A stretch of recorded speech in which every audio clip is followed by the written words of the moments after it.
C'est une juste mesure, c'est extrêmement dur parce que c'est un juste équilibre et c'est pas évident. C'est un exercice très compliqué, je trouve. Hello YouTube, j'espère que vous allez bien. C'est le grand retour de la saga Silent Hill. Et ce n'est pas un ni deux, mais bien 3 nouveaux jeux avec lesquels Konami est revenu le 19 novembre dernier durant la Silent Hill transmission. Townfall, Ascension et Silent Hill F. Donc ici je compte pas le nouveau film de Christophe Gans ni le remake de Silent Hill 2. Et pourtant aujourd'hui on va s'attarder là-dessus. Et voilà plus de 9 ans.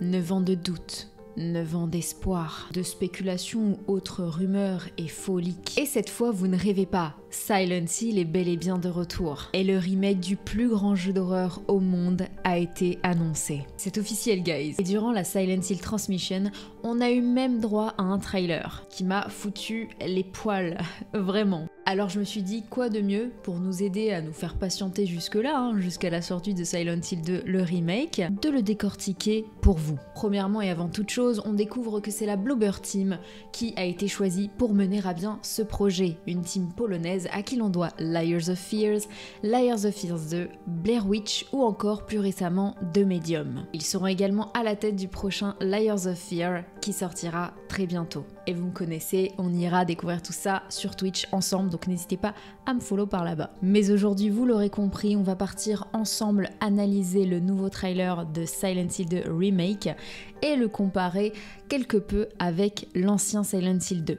Quelles sont les potentielles évolutions, les choses qui le différencient de la version originale, on va voir tout ça ensemble. Pour commencer, soyez-en rassurés, l'histoire restera inchangée. L'intrigue tournera encore autour de James et de sa femme défunte Mary.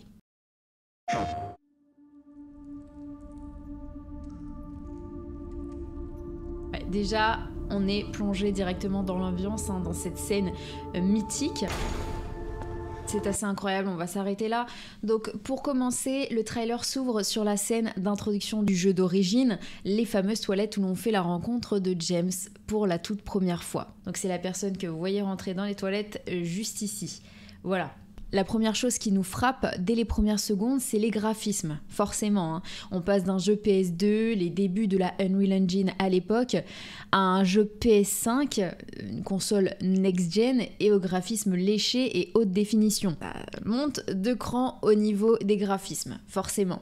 Le grain a changé aussi, tout est plus net désormais, on remarque que c'est plus défini, et même au niveau de la colorimétrie, c'est extrêmement différent. L'étalonnage a changé. On se retrouve du coup à même le sol, comme vous pouvez le constater, au plus proche de l'enfer en somme, un sol sale et incrusté de crasse où l'on voit un cafard gambader tranquillement. Et cette scène me fait forcément penser à Silent Hill Pity, voilà le fameux qui n'a malheureusement jamais vu le jour. Ah, Pity. Et qui avait une scène d'ailleurs d'introduction similaire à celle-ci, dans une salle de bain tout aussi infecte, pour celles et ceux qui s'en souviennent. Puis quand on continue, comme je vous l'expliquais tout à l'heure, on voit une personne pénétrer dans la pièce, et vous l'aurez compris, il s'agit de James. Donc là on l'entend ouvrir le robinet, et là tout de suite on met pause parce qu'on voit un plan, s'ensuit un plan de James venu reprendre ses esprits, on l'imagine, et se passer de l'eau sur le visage, et on remarque d'emblée que l'agencement des plans n'est pas identique à celui de la version originale, et que de nouveaux plans comme celui-ci font leur apparition. Donc ce plan-là, on ne l'a pas du tout dans la version originale. Et je ne sais pas vous, mais j'ai très hâte de voir ce qu'ils ont pu rajouter au global en termes de scènes supplémentaires. Je me sens un peu comme un petit enfant qui va ouvrir ses cadeaux de Noël en fait, de redécouvrir le jeu de ma vie sous un angle différent, avec de nouvelles choses à découvrir peut-être, qui sait. Bon, en espérant qu'ils n'ont rien retiré en échange bien entendu, et que les scènes ajoutées collent à l'histoire, au lore global autour du jeu et de la licence forcément, et pas d'ajout saugrenu sans queue ni tête, s'il vous plaît. J'aimerais que tout colle bien, s'il vous plaît, par pitié. Voilà, c'est un peu ma petite peur et en même temps mon excitation pour la nouveauté. Donc on remarque les mains qui sont détaillées, mouillées et qui tremblent. Voilà, elles tremblent. Et pour celles et ceux qui n'ont encore jamais découvert le jeu, les amis, on comprend tout de suite que cette personne, donc James, ne va pas très bien. Voilà. Puis on passe juste après. On voit la mâchoire de James extrêmement détaillée avec cette barbe de 3 jours qui commence à pousser. C'est assez dingue au niveau des détails, c'est très très riche. Puis enfin on passe à ce plan, ce mythique plan fixe de James, observant son reflet dans le miroir. Et ce plan, on peut dire qu'il a fait énormément débat. Voilà, pour commencer, une immense joie nous traverse forcément. On retrouve James, on s'apprête à retrouver ce jeu, le jeu, hein. Et on découvre le visage de James qui a tant évolué, guys. Désormais, on a un véritable visage sous nos yeux. Un homme qui semble désorienté, inquiet, épuisé aussi. Il a l'air épuisé avec cette étrange et singulière culpabilité qui se lit dans ses traits. Il a l'air extrêmement coupable, on le sent. Et peut-être donne-t-on trop d'indices ici, je trouve, par rapport à l'ancienne version. Tandis que le James d'avant, dans le jeu original, était beaucoup moins défini, avec une maîtrise des ombres totalement différente. Là, on en voit énormément par rapport au James de l'époque. Donc, c'était impossible de lire autant de choses dans son visage. Voilà. Il paraissait à l'époque beaucoup plus mystérieux, par rapport notamment à ce qui se passait et ce qui se tramait dans sa tête. Il était beaucoup plus intimidant que cette nouvelle version, je trouve. Et ici, il se montre presque vulnérable, en fait. C'est très bizarre cette sensation. Voilà. Mary died of that damn disease 3 years ago. Donc là, on passe dans la scène où James va faire son monologue à propos de sa femme qui lui a écrit une lettre et qui lui demande de la retrouver. James ouvre la porte et sort des toilettes. On a l'impression d'être au beau milieu d'une œuvre cinématographique. C'est magnifique, c'est superbe. La patte graphique est incroyable, mais retrouvera-t-on le charme de l'ancien ? Personnellement, je l'envisage comme un tout nouveau jeu. J'essaie de me détacher de l'ancien, car dans tous les cas, ça restera incomparable, quoi qu'on fasse. Même si je me prête ici à l'exercice de comparatif, on le sait, ce sera plus jamais comme avant. Ce sera pas moins bien, ce sera pas mieux, ce sera différent. Tout simplement parce qu'on n'a pas les mêmes techniques graphiques, les mêmes évolutions, les mêmes machines pour créer les jeux, le développement du jeu. La même team aussi qui crée ce jeu. À l'époque, c'était la team Silent et là, c'est la Bloober Team. Donc forcément, tout ça fait qu'on est sur quelque chose de différent, tout simplement, et il faut l'accepter. Juste après ça, comme vous pouvez le remarquer, on redécouvre la map de Silent Hill 2 lorsque James passe devant ce panneau d'affichage. Et que de nostalgie là encore. Celle-ci semble ne pas avoir changé d'un poil, donc c'est très très cool. Et ça fait chaud au cœur de retrouver ses repères dans la nouveauté. Et on avance et l'on découvre enfin James pénétrant dans Silent Hill. Voilà, donc on voit James qui arrive à Silent Hill, une ville toujours aussi sombre et brumeuse de ce que l'on voit. Néanmoins, la gestion du brouillard est beaucoup plus poussée et ce n'est plus seulement qu'un flou gaussien connu dans les Silent Hill, dans les anciens Silent Hill, car en fait la console ne pouvait pas pousser plus loin à l'époque au niveau des graphismes, donc en fait ça faisait une sorte de stop et donc ça crée ce flou et la Team Silent a décidé au niveau de la direction artistique de garder ce flou, qui faisait très brouillard, et c'est ça aussi qui fait énormément le charme de Silent Hill 2 et des Silent Hill. Et là du coup on n'y est pas, c'est-à-dire qu'ici le brouillard il est travaillé, il se move, ça laisse entrevoir même des choses en fond pour le moins effrayante, ça fait peur, on dit pas ici que c'est moins bien, mieux ou quoi, on dit que c'est différent, l'approche est différente. Visuellement du coup c'est très très prenant, je trouve ça sublime, je vais pas vous mentir, tout paraît si réel les guys, c'est magnifique, voilà c'est magnifique, on va pas cracher dessus, c'est superbe. Et on retrouve forcément les grands noms Masahiro Ito et Akira Yamaoka. Là, vraiment, on voit les détails qui sont extrêmement nets, hein. Ça change vraiment de l'ancien. Et là, on découvre un premier monstre, première créature, le mannequin. Ici, Pyramid Head.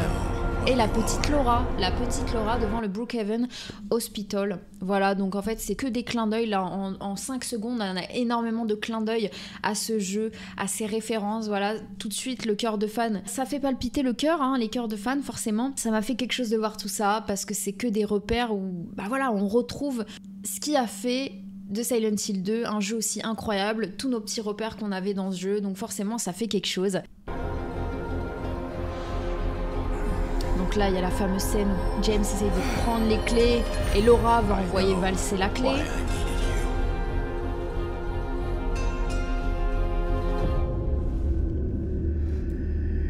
Là, on est dans la fameuse scène inspirée du film Blue Velvet, où James va tirer, voilà, à travers le placard sur je ne vous dirai pas qui si vous ne connaissez pas la suite. On vous laisse un peu de suspense pour les gens qui veulent découvrir le jeu, qui vont le découvrir pour la première fois. Là ici, c'est une scène normalement qu'on retrouve quand James est dans la prison de Toluca, donc qui est en dessous le Silent Hill Historical Society, donc le musée de Silent Hill, où il y a cette potence et notamment cette énigme avec des pendus. Et voilà, je vous en dis pas plus pour les gens qui vont découvrir le jeu, mais bon, tout ça, forcément, ça fait tilt dans le cœur des fans, dans la tête des fans. Voilà.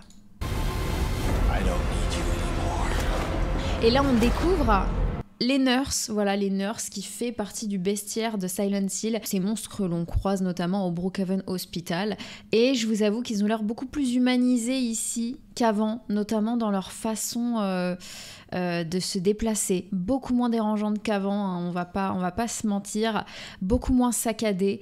Même si ici les monstres, les détails et le décor sont beaucoup plus nets, hein, cela retire, je trouve, cette part de mystère, de glauque. L'ensemble est bien plus... tout comme James, hein, que l'on découvre au début, il fait beaucoup moins mystérieux, moins charismatique. Quelque part, c'est très bizarre. Et l'ensemble, bien que dépeignant une ville bien glauque et macabre avec une technique imparable et nette, nous fait ressentir bizarrement moins de stress et d'appréhension. Je sais pas ce que vous en pensez, dites-moi dans les commentaires. Mais à mon sens, tout cela fait trop propre à mon goût de ce que je vois et de ce que j'analyse. Mais c'est superbe, hein. Ça n'enlève pas que c'est superbe. Voilà, panique dans le visage de James, c'est extrêmement défini, hein. On n'arrive pas à ressentir toutes ces émotions Donc là, on imagine que c'est la scène avec les deux Pyramid Head. Encore une fois, je n'en dis pas plus. Mais voilà, on ressent énormément d'émotions dans ce James, ce nouveau James, hein, par rapport à l'ancien, qui est un peu stoïque, très mystérieux, comme je vous le disais. Et là, c'est une scène qui a été comme transformée ici. On n'a pas exactement la même scène dans Silent Hill 2 quand il va à la rencontre de Mary. Voilà, donc il y a quelques détails qui changent. Là, on a le Red Pyramid Thing, donc Pyramid Head, que l'on voit direct comme ça, voilà, qui fait plus humain que monstre également. J'ai pas du tout la même sensation que j'ai eue lorsque je l'ai croisé pour la première fois dans Silent Hill 2, je vous avoue. Mais on peut se rassurer un peu, les amis, en se disant que le remake a tout de même été supervisé par Masahiro Ito, comme on le voyait dans l'intro. On retrouvera forcément sa patte créative et également Akira Yamaoka pour la musique, donc ça c'est cool. Au niveau des plans de caméra, les guys, c'est très intéressant parce que quand on regarde bien, les plans de caméra sont très intéressants par rapport à l'ancienne version. On est loin des plans fixes qu'on aime tant dans les anciens Survival Horror, hein. Ici, on retrouve des plans caméra épaules qui font penser à RE4, voilà, Resident Evil 4, dont le remake va sortir à peu près au même moment, je pense. Resident Evil, c'est la licence à laquelle on l'a tant comparé à tort, hein. complètement, et d'autres jeux d'action d'ailleurs, hein. On l'a comparé à beaucoup de jeux à tort, je trouve, parce que c'est foncièrement différent. Et comme expliqué tout à l'heure, on a divers nouveaux points de vue. On pourra donc admirer la ville d'une toute nouvelle façon et certainement découvrir des détails que l'on ne voyait peut-être pas avant, et ça c'est très très sympa. Le moins qu'on puisse dire, c'est que ça va changer de la caméra fixe, ça c'est sûr, ce qui va plaire à de nombreuses personnes. Il y a énormément de gens qui sont très réfractaires au fait de jouer à Silent Hill 2 aujourd'hui à cause de ces plans fixes, malheureusement. Moi perso, ça va me déboussoler grandement, je pense. Je suis si attachée à ces plans fixes que ça va me faire bizarre. C'est tout ce qui fait le charme en fait des vieux survival horror après tout. Donc voilà, ça va me faire quelque chose, mais il faut que je le pense comme un tout nouveau jeu afin de l'apprécier totalement. Et même si d'entrée de jeu le trailer nous dévoile la ville jusqu'à Pyramid Head, hein, vraiment on va très loin dans le trailer, je trouve, nous n'avons pas encore d'avant-goût de l'autre monde, donc le monde alterné de Silent Hill, qui est beaucoup plus sombre, beaucoup plus glauque, et j'ai vraiment hâte de voir comment ils ont décidé de représenter cela pour la suite. Je pense que ça va être très intéressant. Donc au global, les amis, j'ai extrêmement hâte de découvrir cela, forcément, redécouvrir mon jeu fétiche d'une toute autre façon, d'une toute autre manière, en quelque sorte, version modernisée, dépoussiérée, mais je garde en tête le fait de l'aborder comme un gros bonus, hein, vraiment, un tout nouveau jeu. Et durant ma première run, je ferai tout pour pas le comparer à l'ancien Silent Hill 2, ça se passera sur Twitch, donc n'hésitez pas à me rejoindre par là-bas. Mais voilà, on va tout faire pour...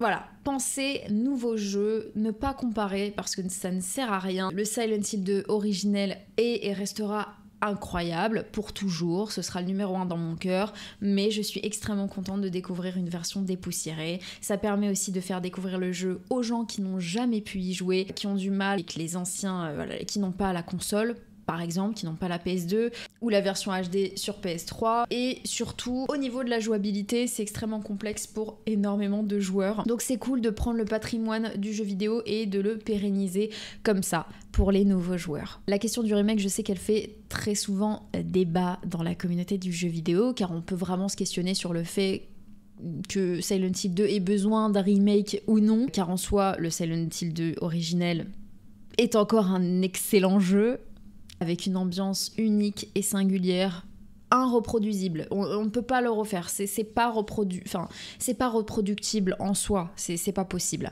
Mais néanmoins, comme je disais, pour les nouvelles générations, c'est très cool. Voilà, pour ceux qui ne peuvent pas y jouer en émulation, qui n'ont pas la possibilité de se procurer la PS2, et vu les prix des jeux rétro et des consoles rétro qui explosent, je trouve ça génial, en fait, de pérenniser ça. Ça pérennise les jeux de notre enfance qui ont marqué nos vies à jamais, et faire connaître cette histoire si profonde et si humaine à de jeunes joueurs et même à de plus grands qui n'ont peut-être pas encore tenté l'aventure sur Silent Hill. Donc le sound design, c'est Akira Yamaoka. En tout cas, c'est chapeauté par Akira Yamaoka, comme les tout premiers Silent Hill. Donc j'ai hâte de voir comment ils ont retravaillé tout ça, s'ils ont décidé de retravailler à fond ou non, garder vraiment la base, l'essentiel. Durant le Silent Hill Transmission, Akira Yamaoka a dit qu'ils allaient utiliser la technologie moderne pour proposer une expérience auditive beaucoup plus poussée que les opus précédents, donc à voir ce qu'ils entendent par là.